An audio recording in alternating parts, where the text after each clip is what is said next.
Welcome back to ఇదండి సంగతి. తెలంగాణలోని సాగునీటి ప్రాజెక్టుల నిర్వహణకు నిధులేవి?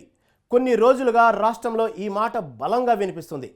గతేడాది చివరిలో తెలంగాణలో కొత్తగా కాంగ్రెస్ ప్రభుత్వం అధికారంలోకి రావడం, ఆ తర్వాత వరుసగా ఎన్నికలు, ఎలక్షన్ కోడ్ కారణంగా నిధుల మంజూరుకు బ్రేక్ పడింది.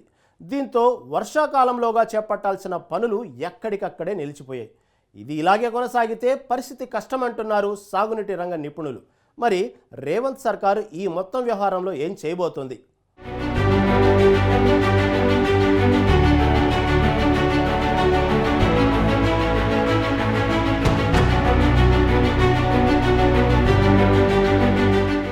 సాగునీటి ప్రాజెక్టుల నిర్వహణపై ఏం చేద్దాం, ఎలా చేద్దాం? ప్రస్తుతం తెలంగాణ ప్రభుత్వం ముందున్న అతిపెద్ద ప్రశ్న ఇదే. అవును, రాష్ట్రంలో సాగునీటి ప్రాజెక్టుల నిర్వహణ కోసం గత కొన్నాళ్లుగా నిధులు విడుదల కావడం లేదు. ఇదే ఇప్పుడు ఆందోళన కలిగిస్తున్న అంశం.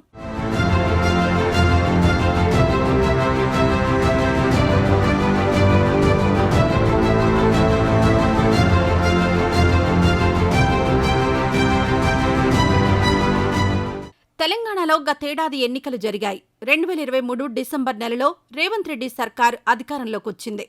అయితే ఆ తర్వాత కొన్ని రోజులకే పార్లమెంట్ ఎన్నికలు రావడం, దేశవ్యాప్తంగా ఎన్నికల కోడ్ సుమారు 2.5 నెలల పాటు ఉండడంతో నిధుల మంజూరుకు బ్రేక్ పడింది.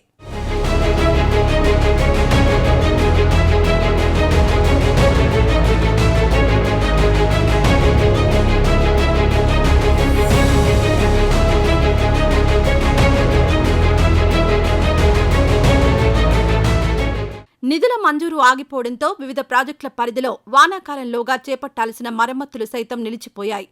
ప్రాజెక్టుల నిర్వహణకు సంబంధించి నిధుల చెల్లింపుల విషయంలో గ్రీన్ ఛానల్ అమలు చేయాలని ప్రతిపాదనలొచ్చినా గత ప్రభుత్వం అమలు చేయలేదన్న మాట వినిపిస్తోంది. ఫలితంగా 100 కోట్ల రూపాయల మేర ఆపరేషన్ అండ్ మెయింటెనెన్స్ పనులకు సంబంధించి బిల్లులు ఆగిపోయాయి.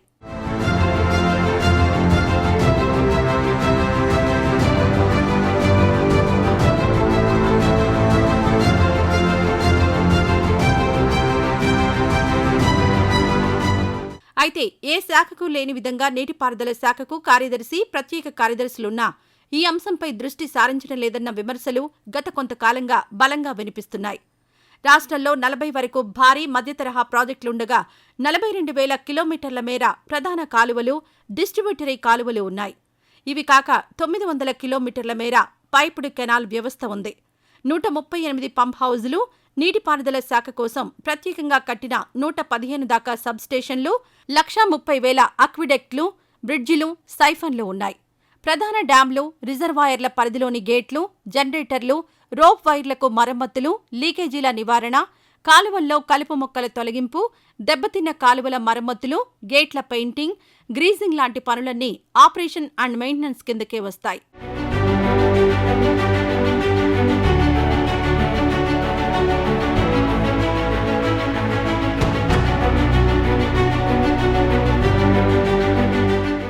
ప్రతి ఏటా ఇలాంటి మరమ్మత్తు పనుల కోసం 600 కోట్ల మేర నిధులు అవసరమవుతాయన్న అంచనాలున్నాయి. అయితే గత ఆర్థిక సంవత్సరం చివరి త్రైమాసికంతో పాటు ప్రస్తుత ఆర్థిక సంవత్సరం 2024-25 తొలి త్రైమాసికంలోనూ ఆపరేషన్ అండ్ మెయింటెనెన్స్ కోసం నిధులు విడుదల చేయలేదు. ఇలాంటి బిల్లులు సుమారు 100 కోట్ల వరకు ఆగిపోవడంతో చిన్న కాంట్రాక్టర్లు విలవిల్లాడిపోతున్నారు.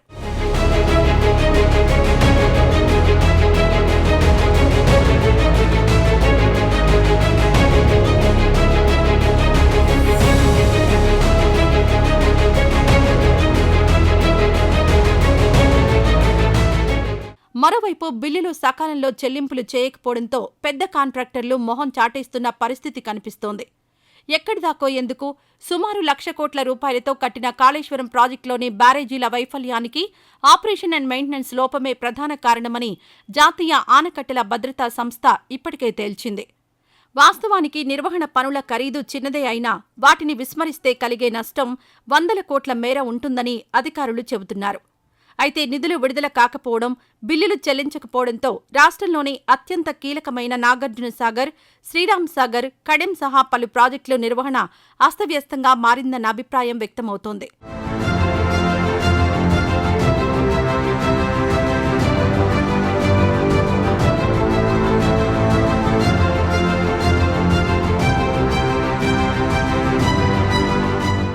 అయితే ఎలాంటి పరిస్థితులు వచ్చినా ప్రాజెక్టుల నిర్వహణ పనులు పెండింగ్లో పెట్టకూడదన్న ఉద్దేశంతో అధికారాలను వికేంద్రీకరిస్తూ నీటిపారుదల శాఖ గతంలోనే నిర్ణయం తీసుకుంది. ఇంజనీర్ ఇన్ చీఫ్ స్థాయిలో ₹1,00,00,000, చీఫ్ ఇంజనీర్ 50 లక్షలు, సూపరింటెండెంట్ ఆఫ్ ఇంజనీర్ 25 లక్షల మేరకు పనులకు అనుమతులిచ్చే అధికారాన్ని కల్పించింది. నిర్వహణ పనుల కోసం ప్రత్యేక విభాగాన్ని, ఒక ఈఎన్సీతో కూడిన టీంను ఏర్పాటు చేసింది. యుద్ధ ప్రాతిపదికన పనులు చేపట్టడానికి కొంతమేర నిధులను వీరి వద్ద అందుబాటులో ఉంచాలని నిర్ణయించింది. అయితే ఇప్పుడు ఈ అధికారుల వద్ద ఒక్క పైసా కూడా లేని పరిస్థితి నెలకొంది. అంతేకాదు వీరి వద్ద నుంచి వచ్చిన బిల్లులు సైతం ఆగిపోవడం ప్రాధాన్యం సంతరించుకుంది.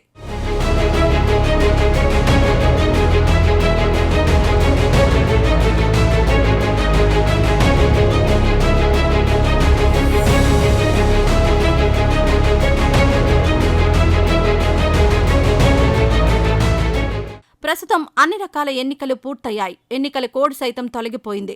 పంచాయతీ ఎన్నికల నిర్వహణకు మరికొంత సమయం పట్టనుంది.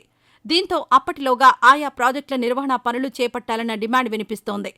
పైగా వర్షాకాలం కావడంతో సాధ్యమైనంత త్వరగా పనులు చేపట్టాలని కోరుతున్నారు సామాన్య ప్రజలు.